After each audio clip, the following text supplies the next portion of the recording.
Hola, gracias por su interés en estos temas.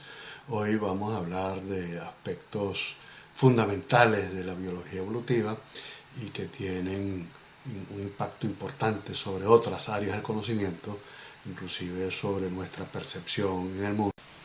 Quiero presentarles 4 conceptos fundamentales en la teoría evolutiva biológica moderna, como son vida, sexo, sociedad y sinergia social, para entender algunas de sus relaciones y algunas de las consecuencias sobre otras áreas del conocimiento.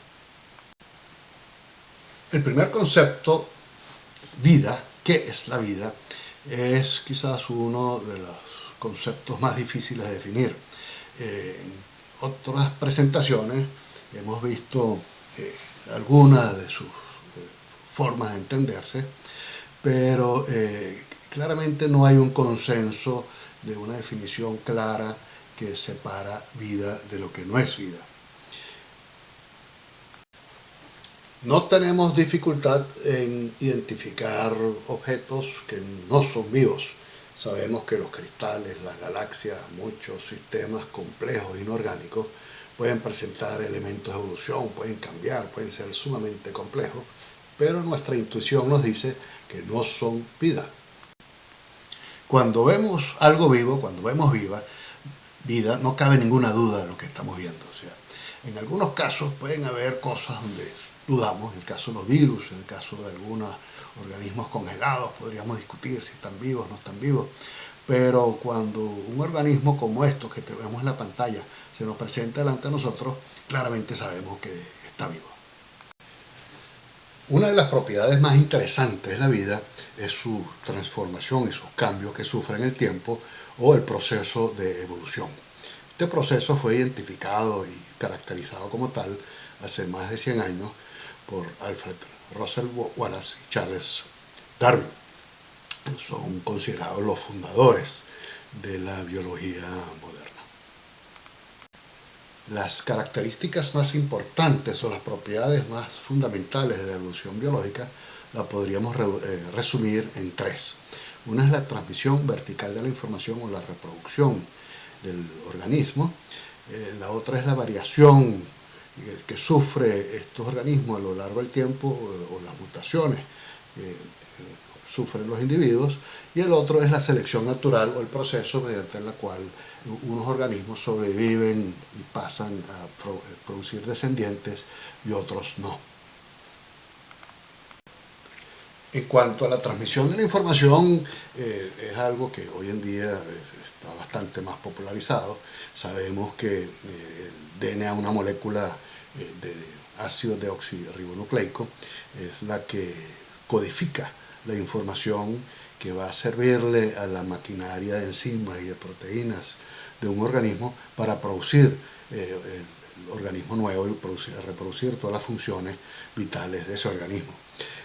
Esa transmisión de información sabemos hoy en día que no se da 100% en forma vertical, es decir, de padres a hijos, sino hay también posibilidades de transformación horizontal mediada por virus o por otras fuentes. Sin embargo, consideramos que el componente más importante de esta transmisión de información es de una generación a otra.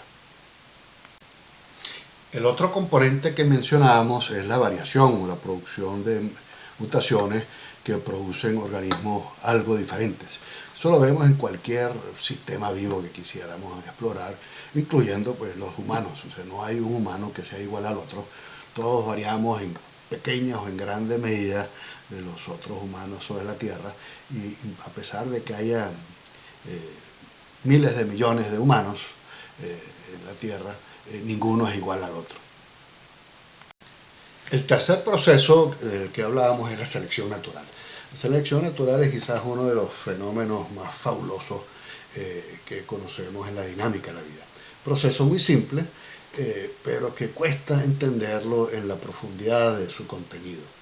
La selección natural funciona simplemente con un mecanismo que selecciona sobre la base de la diversidad que vimos anteriormente. O sea, no puede haber selección natural si no hay diversidad. Para que haya selección tiene que haber diversidad. Si no hay diferencias, no hay nada que seleccionar. Entonces, una vez que haya diferencia, en este caso vemos escarabajos rojos y escarabajos verdes, hay una fuerza selectiva, en este caso un ave, que prefiere los escarabajos verdes a los rojos. Esa presión selectiva hace que a lo largo del tiempo haya una selección, es decir, los escarabajos verdes desaparecen y la población va a estar constituida por escarabajos rojos, de forma que en una época cuando había mayoría de escarabajos verdes, pasamos a una época donde la mayoría de los escarabajos son rojos. Es decir, hay una presión selectiva que determina el color de este insecto en este caso. Estos cambios los podemos resumir en esta lámina como los de selección individual y los de selección sexual. Es decir, la selección biológica implica de que exista una reproducción, es decir, producimos nuevos organismos. Esta reproducción o durante este proceso se producen mutaciones, hay una variación, después hay una expresión del genotipo, eso no basta solamente la información que uno tiene en los genes, sino cómo se expresa, cuáles son las influencias ambientales que logran producir la expresión final de este organismo.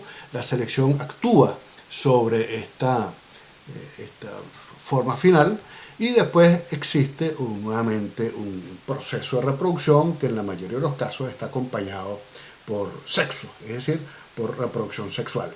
Si ese es el caso, en el caso donde hay reproducción sexual, entonces entra a trabajar otro ciclo de selección, que lo llamamos selección sexual, que es que no todos se van a reproducir. Habrá algunos individuos que se reproducen más que otros. Y la forma de reproducirse también será diferente. Es decir, que hay entonces un proceso de selección sobre el proceso de reproducción que actúa sobre el proceso o el ciclo de selección individual. Este es, en biología teórica moderna, el proceso integral de selección natural, que incluye selección individual y selección sexual.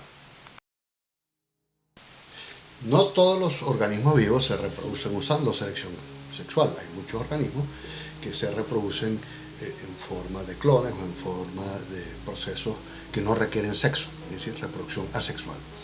Estos procesos de reproducción sexual son muy populares en otro ambiente, que es la evolución artificial que se realiza en computadoras y que se usa en ingeniería o en inteligencia artificial para producir nuevos productos o nuevos sistemas.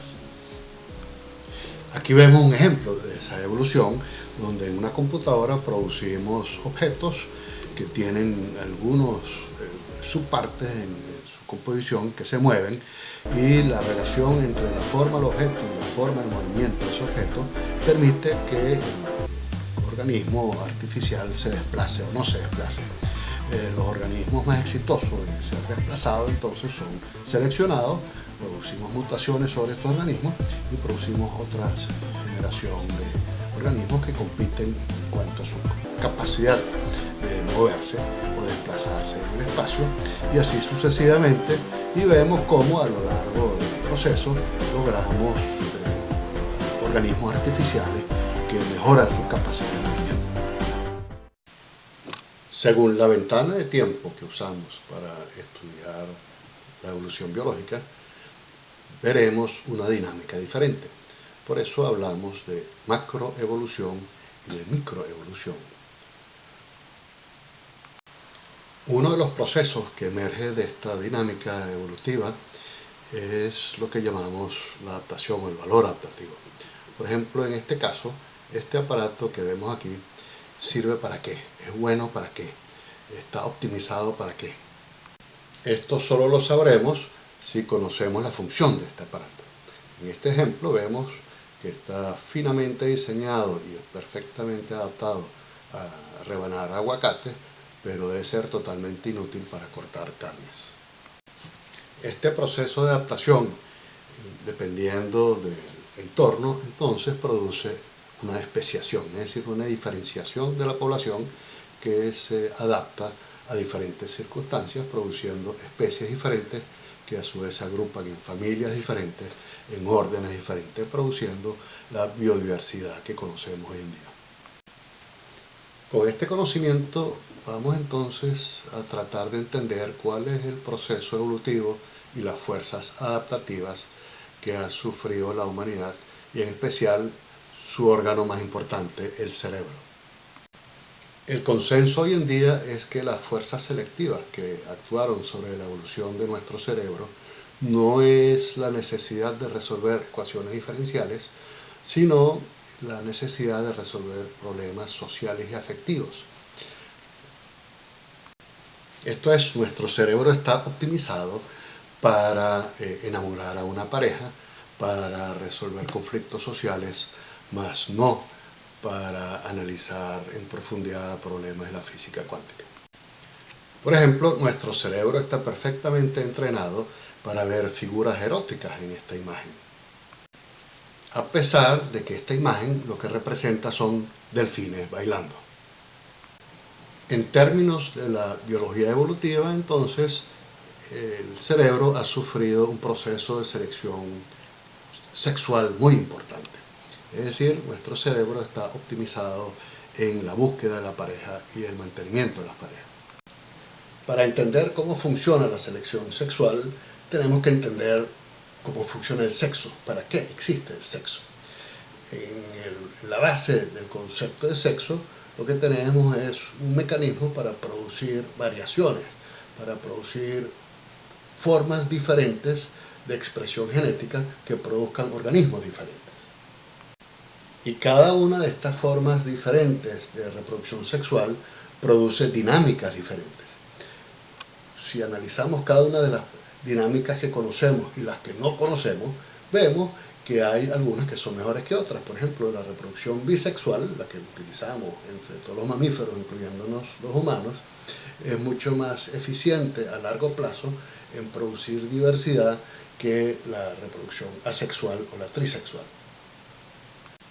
Sin embargo, el sexo también tiene problemas, crea a veces exceso de variación, exceso de diversidad. Cuando la diversidad es muy grande, las fuerzas selectivas no pueden trabajar adecuadamente.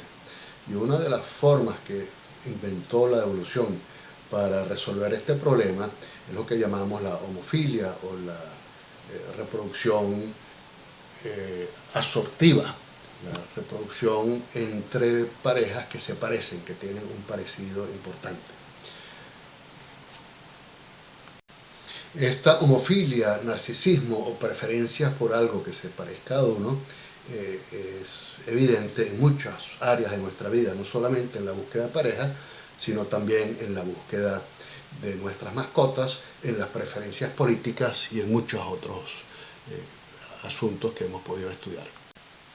Podemos decir entonces que la revolución del sexo, la evolución de la vida, trajo como consecuencia la formación de la familia, y la evolución de la familia trajo como consecuencia la formación de la sociedad. El establecimiento de las sociedades basadas en la familia es una de las revoluciones más importantes de la humanidad. Esto permite crear sinergias que posibilitan realizar acciones y lograr objetivos que de forma individual son totalmente imposibles de imaginar. Cuando hablamos de sinergias nos referimos a aquel fenómeno, a aquella situación en la cual la acción de los individuos produce mucho más beneficios o mucho más recursos, o es mucho más eficiente que la acción de los individuos aislados, inclusive si sumamos la acción de los individuos de forma particular. Al lograrse una interacción social, esta interacción produce efectos mayores que esa suma individual. Esta existencia de la sinergia social no es especulativa, no es solamente discursiva. Tenemos evidencia experimental que esta existe. Aquí en esta gráfica vemos, por ejemplo, una de las formas de medir esta sinergia, que es a través de eficiencia, la eficiencia que ganamos en unirnos. Aquí tenemos representado el consumo per cápita de energía, tanto en sociedades animales como en sociedades humanas. y vemos que este consumo per cápita disminuye a medida que la sociedad, el tamaño de la sociedad incrementa. Esto es, se vuelve más eficiente en forma no lineal el consumo de energía. Esto es una sinergia que podemos medirla inclusive en forma cuantitativa, con medidas físicas muy concretas.